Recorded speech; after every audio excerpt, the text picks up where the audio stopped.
আসসালামু আলাইকুম সম্মানিত দর্শক মণ্ডলী। দেখেন চট্টগ্রাম একটি রেস্টুরেন্টে চাঁদা চাইতে এসে গণধোলার শিকার হয়েছে। দেখেন কিভাবে মার দিতেছে। আসলে যেখানেই এরকম অন্যায় সেখানে প্রতিরোধ গড়ে তোলা উচিত এবং কি ওদের ইচ্ছা মতো গণধোলা দেওয়া উচিত।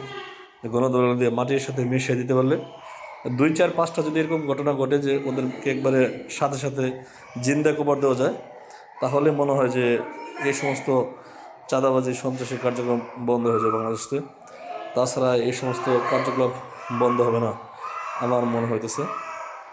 তো দর্শক মণ্ডলী, ভিডিওটি কেমন লাগলো বা মাইটটা কেমন হয়েছে, আপনাদের কি মনে হয় আরও মার দেওয়া উচিত ছিল নাকি কেমন নাকি? তো সবাই কমেন্টে দয়া করে জানা দেবেন।